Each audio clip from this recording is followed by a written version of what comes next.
Salut à tous, on se retrouve aujourd'hui pour traiter d'une vidéo qui va vraiment parler du meilleur outil d'investissement financier à mon sens, en tout cas pour les petits porteurs comme nous pour investir en bourse. Et du coup ce sont, comme vous l'avez pu le voir dans la vidéo, ça va être les ETF.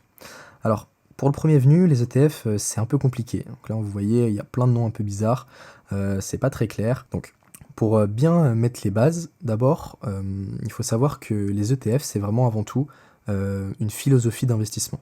Pourquoi? Alors pour comprendre ça, on va commencer par l'étude Spiva, qui est une étude qui a vraiment fait couler beaucoup d'encre, en tout cas qui a fait quand même pas mal de bruit dans le monde de l'investissement, pour une raison simple, c'est qu'elle va justement permettre de comparer les deux grands modes d'investissement, la gestion active et la gestion passive. Alors à quoi ça correspond? Alors pour être un peu simple, cette étude elle va recenser les performances des différents fonds d'investissement donc, qui font de la gestion active et qui du coup proposent des frais assez élevés et ils vont comparer du coup leurs performances donc, vis-à-vis d'un indice de référence. Et on voit que justement, au fil des années, on a quand même en tout cas la majorité des années où justement les fonds d'investissement actifs vont sous-performer leur indice. Donc on voit que par exemple, en 2021, il y a 85% des fonds qui faisaient moins bien qu'un indice tout simple, qui lui est totalement passif. Alors on peut le voir encore, 63% des mid-cap funds, donc des fonds d'investissement qui traitent des mid-cap,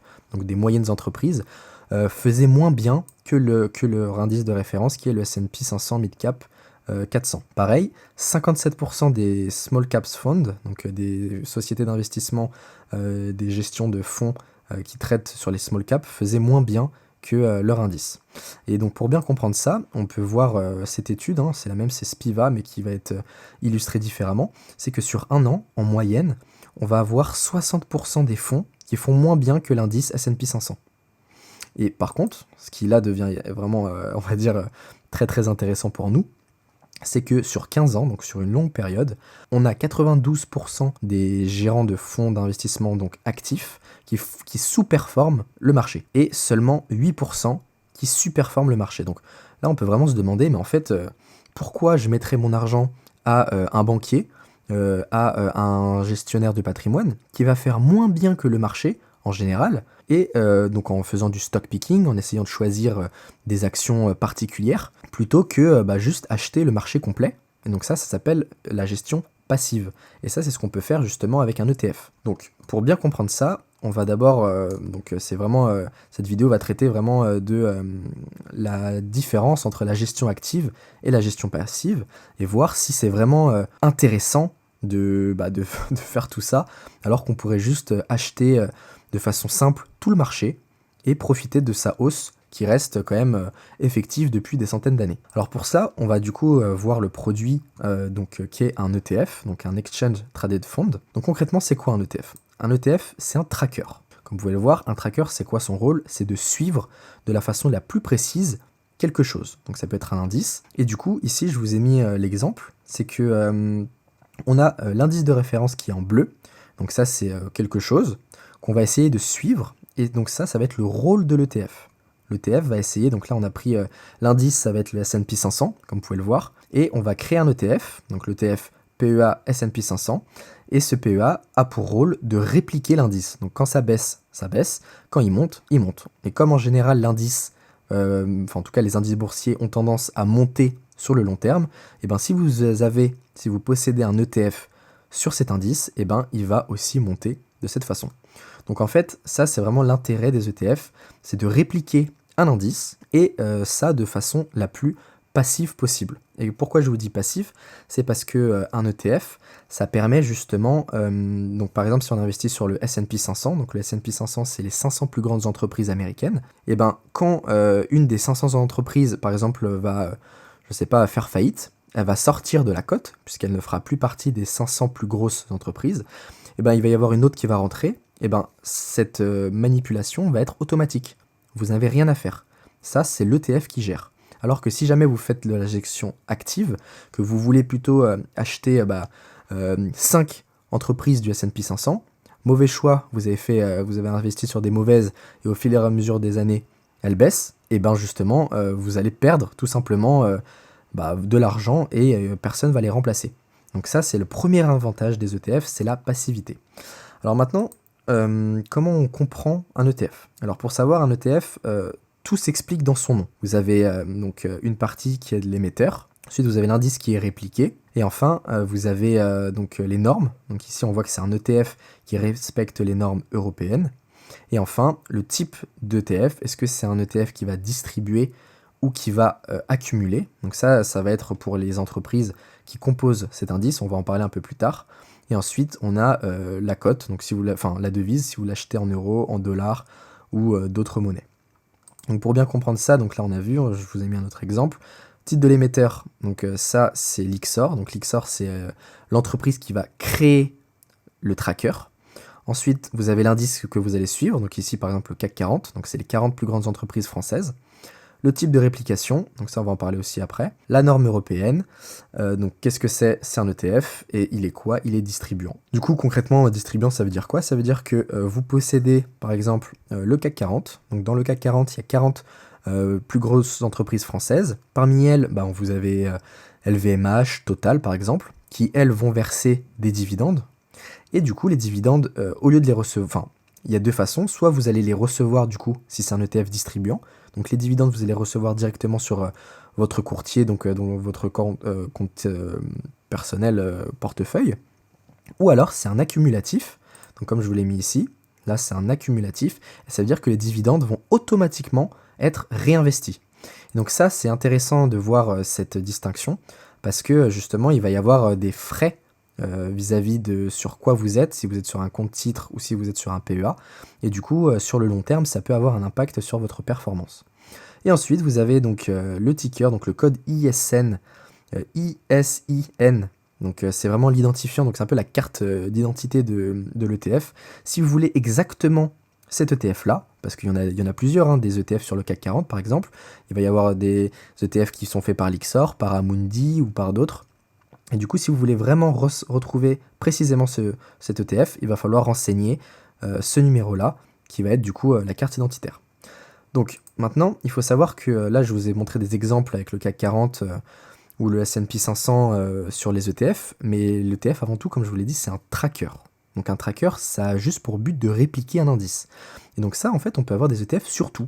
Donc on a sur la bourse, mais on a aussi sur les matières premières, donc ça peut être du pétrole, du charbon, vous voulez répliquer par exemple le cours de l'acier ou du bois, c'est possible. Le cours de l'or, de l'argent, ou alors même des denrées alimentaires comme le blé, le sucre ou le cacao par exemple, le café. Voilà, donc tout ça c'est possible. Et en fait c'est quoi l'avantage? C'est que par exemple, vous voulez acheter un ETF or. Pourquoi? Si vous n'avez pas envie de détenir de l'or chez vous, c'est peut-être plus intéressant d'avoir un ETF qui va répliquer justement la performance de l'or, et ça vous permet justement de ne pas posséder d'or chez vous de façon plus sécuritaire. Donc voilà, on peut aussi avoir, il y a des méga trends, donc notamment avec un peu les crises climatiques, il peut y avoir des risques sur l'eau, donc l'eau peut prendre de la valeur. Donc là, on peut justement spéculer un petit peu ou investir sur un PEA, sur un ETF eau, qui va pouvoir vous exposer à ça. On peut avoir, là récemment, il y a eu l'ETF Bitcoin qui a fait pas mal parler de lui. Donc ça, c'est pour ceux, par exemple, qui ont un peu de mal avec tout ce qui va être la crypto. Donc au lieu de se compliquer la vie, ils vont tout simplement acheter un ETF Bitcoin. Donc, personnellement, moi, je préfère détenir du Bitcoin, parce que l'intérêt du Bitcoin, c'est plutôt d'être non dépendant de quelqu'un. Mais bon, après, ça, c'est une question de point de vue. Voilà, donc concrètement, ce qu'il faut savoir, c'est que donc, un ETF, ça permet de répliquer un indice. Donc là, par exemple, pour le S&P 500, il faut savoir que dans le S&P 500, il y a 500 entreprises, donc les plus grosses des États-Unis, mais par contre, elles ne sont pas réparties de façon uniforme. Vous n'allez pas avoir un 500e sur Apple, sur Microsoft, sur Amazon. Non, il y a des pondérations qui sont différentes. Donc ici, on voit que Apple est très pondéré vis-à-vis de Tesla, par exemple, ou de Meta.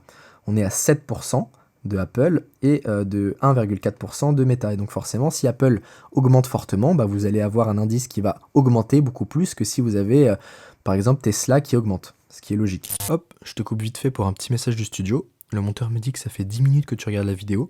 Donc si jamais tu l'apprécies, n'hésite pas à laisser un petit commentaire ou à t'abonner, ça fait toujours plaisir. Allez, Je te laisse continuer la vidéo. Donc, ce qu'il faut savoir ensuite, c'est qu'un ETF, en plus d'être passif, comme je vous l'ai dit, c'est que ça vous permet d'être diversifié. Au lieu d'acheter une entreprise, par exemple Microsoft ou Apple, eh ben, vous allez acheter un panier d'actions.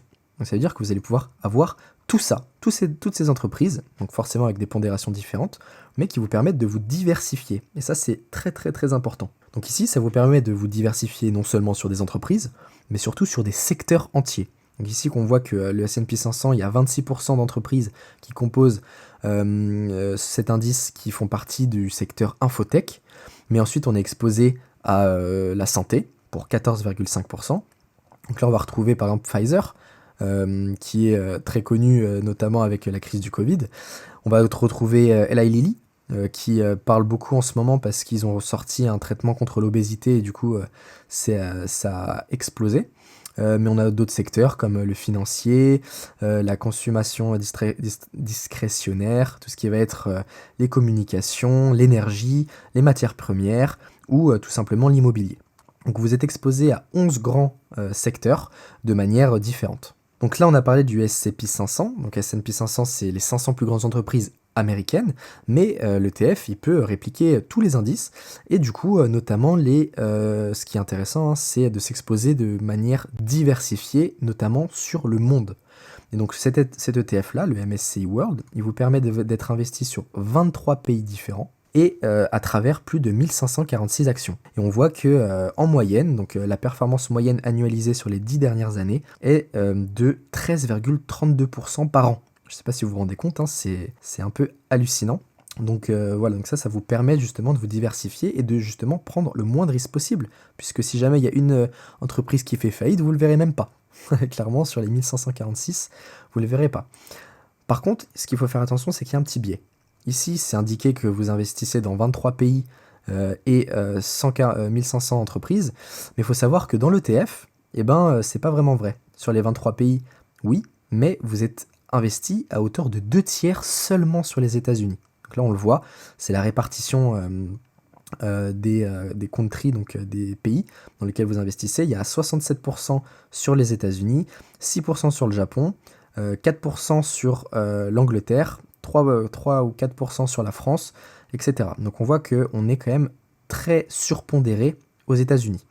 Et ensuite, on retrouve les 11 secteurs dont je vous parlais, et on voit qu'on est quand même très exposé à la tech, donc sur 22%, et en contrario, il n'y a que 5% sur l'énergie. Donc ça, il faut savoir aussi que le MSCI World, il est pas réparti de façon équipondérée. Voilà, donc là on a un peu vu des exemples, mais maintenant en gros ce qu'il faut voir, il y a plusieurs critères à prendre en compte. Donc le premier c'est capitalisant ou distribuant, donc l'ETF. Donc ça c'est important surtout pour votre style d'investissement. Est-ce que vous avez plus une vision long terme? Donc ça veut dire vous n'avez pas besoin d'argent actuellement, donc vous allez investir pour pouvoir récupérer cette somme dans 10, 15, 20 ans par exemple. Ou alors vous avez besoin d'argent tout de suite, vous avez de l'argent plus une rente, vous voulez une rente régulière. Dans ce cas-là, il faudrait peut-être plus prendre un distribuant. Donc la différence c'est quoi? Capitalisant, vous allez mettre votre argent, par exemple 10 000 euros sur la première année. Et en fait, tous les dividendes que vous allez avoir, ils vont être réinvestis automatiquement dans l'ETF. C'est-à-dire que vous n'avez rien à faire, et du coup, forcément, l'ETF va augmenter. Et ce qui est intéressant, c'est que à la comparaison du distribuant, c'est que le distribuant, lui, quand il va vous verser, il va y avoir des taxes, forcément. Taxes de 30% sur la flat tax sur les dividendes, et en plus, lorsque vous allez vendre votre ETF, vous allez avoir 30% sur les gains. Donc ça, c'est surtout si vous êtes en compte titre. Ensuite, on va avoir la devise, donc là, c'est le taux de change qu'il faut faire attention. Tout à l'heure, je vous avais montré les ETF qui étaient cotés en euros. Vous pouvez aussi en avoir cotés en dollars, et du coup, il va y avoir une variation entre les devises, entre l'euro et le dollar, et ça, il faut faire attention. Ensuite, la taille. Donc la taille sur deux sujets. Le premier, c'est la taille de l'émetteur. Donc ici, la dernière fois, je vous ai montré sur l'IXOR, par exemple, l'exemple. Donc l'IXOR, c'est un grand fonds d'investissement, donc forcément, il va avoir moins de risques qu'un petit fonds, qu'un petit émetteur. Et la deuxième, c'est sur la taille de l'indice sous gestion. Donc par exemple, je vous ai montré le MSCI World, lui il a énormément d'encours en jeu, et donc il va pas être susceptible de fermer immédiatement pour X raisons, pour la moindre petite crise. Alors que forcément, si il y a seulement quelques millions d'euros sous gestion, eh ben il est possible que l'ETF ferme, ou alors qu'il y ait des problèmes de liquidité. Donc vous ne pourriez pas revendre ou acheter très rapidement. Ensuite, il va y avoir la réplication, donc ça on va en parler un peu après. Et enfin, on va voir les coûts. Donc les coûts, ça va être assez intéressant de voir ça, parce que forcément, les coûts, le but c'est d'avoir le moins possible, et l'avantage des ETF, c'est qu'ils ont des coûts très très très très faibles en comparaison des assurances-vie standards chez votre banque habituelle. Donc ça, on va le voir aussi après. Donc maintenant, le problème, c'est quoi choisir. Alors, quoi choisir, pourquoi? En fait, un ETF, normalement, comme je vous l'ai dit, si vous êtes sur compte titre, donc par exemple Trade Republic, vous pouvez en acheter sans problème. Et de toutes les catégories, il n'y a pas de souci vis-à-vis de ça.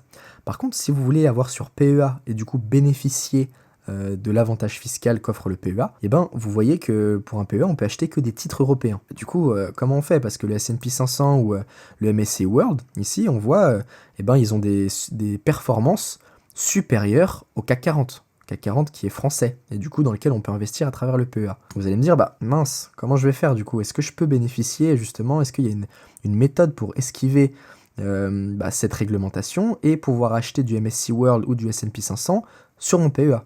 Eh bah oui. Ici, vous voyez, j'ai acheté du MSCI World, j'ai aussi du S&P 500 là, et on voit que j'ai quand même des belles performances dessus, et pourtant, je l'ai sur mon PEA. Donc comment j'ai fait? Et ben en fait, c'est assez simple. En fait, ça va dépendre du type de réplication. Donc pour que vous compreniez ça, il y a, on va dire, 3 types de réplication, mais en vrai, il y en a vraiment 2. Par exemple, prenons un indice. Ici, on a un indice qui va être répliqué. Il possède 5 actions différentes, avec des pondérations qui vont varier en fonction des actions. La première méthode, ça va être de faire un ETF à réplication physique. Donc ça veut dire quoi? Ça veut dire qu'il va acheter les 5 actions, simplement, et avec les mêmes pondérations. Voilà, donc ça c'est l'ETF physique, simple. Et par contre, l'autre ETF, l'autre façon de répliquer, et c'est celle-là qui va nous intéresser, c'est un ETF synthétique. Alors qu'est-ce que ça veut dire synthétique? Ça veut dire qu'on va acheter un collatéral, donc ici donc un panier d'actions, donc ça peut être des actions européennes par exemple, ou alors autres, ça peut être n'importe quoi, pour une valeur de par exemple 90%, et ensuite on va avoir un swap, donc un contrat financier avec 2 entités, donc là ça va être entre l'émetteur et une banque par exemple d'investissement, et qui va nous garantir de pouvoir la variation en fait de l'ETF. Donc par exemple de l'indice répliqué. Donc par exemple si l'indice il vaut 100 au début de l'année et à la fin de l'année il vaut 110, et ben le swap va nous permettre justement d'avoir la performance, donc les 10 supplémentaires. Et comme ça en fait, à travers un collatéral et un swap, vous allez pouvoir répliquer l'indice de base sans posséder les actions qui y a à l'intérieur. Et donc c'est comme ça qu'on va pouvoir justement avoir un ETF qui va répliquer l'indice MSCI World, donc qui est exposé à toutes les régions du monde, dans notre PEA, qui lui est réservé seulement à des actions européennes. Donc ici, je vous ai mis le document, donc un peu la plaquette de présentation du produit, donc Amundi MSCI World, donc c'est celui que je possède moi sur mon PEA. Donc si jamais vous voulez, donc le ticker c'est LU 16 81 04 35 99 qu'on appelle le 6CW8 et du coup concrètement ça consiste en quoi? Donc l'objectif, donc ce compartiment est géré passivement, donc ça c'est intéressant. L'objectif de ce compartiment est de répliquer la performance de l'indice MSCI World, donc celui qu'on vient d'énoncer, et de minimiser l'écart suivi entre la valeur de l'actif net et du compartiment de la performance de l'indice. Donc en gros, il s'engage à avoir une variation entre l'indice et l'ETF qui ne dépassera pas les 1%. Donc ensuite, l'indice est un indice de rendement net total, donc les dividendes nets d'impôts payés par les composants de l'indice, donc par les entreprises, vont être inclus dans le rendement de l'indice, et du coup... L'indice MSCI World était un indice d'action représentatif des marchés moyennes à grande capitalisation à travers les pays développés. Donc là, il explique qu'on a investi à travers le monde. Voilà. De plus en plus d'informations sont... Voilà. Donc la valeur de l'indice est disponible. Donc là, après, vous pouvez voir un peu tout ça si jamais ça vous intéresse. Parce qu'après, ça parle un peu des risques, des performances.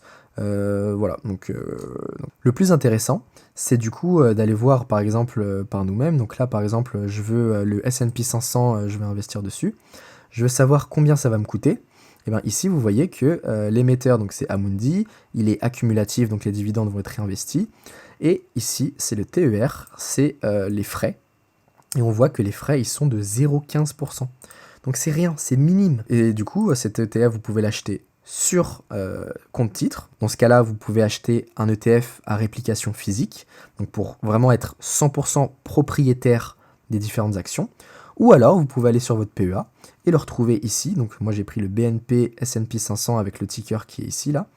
Et du coup, ça me permet d'avoir un indice qui est synthétique, qui va répliquer l'indice S&P 500 et ce dernier, tout en justement pouvant bénéficier des avantages fiscaux du PEA. Voilà, donc j'espère que ça vous a un peu éduqué sur les différents styles d'investissement, notamment passifs et actifs, et vous pouvez voir que justement avec les performances assez incroyables des ETF, donc ici on peut voir par exemple, si je veux voir sur 10 ans, et ben on voit que l'ETF MSCI World a fait 195%, quasiment 200% sur 10 ans.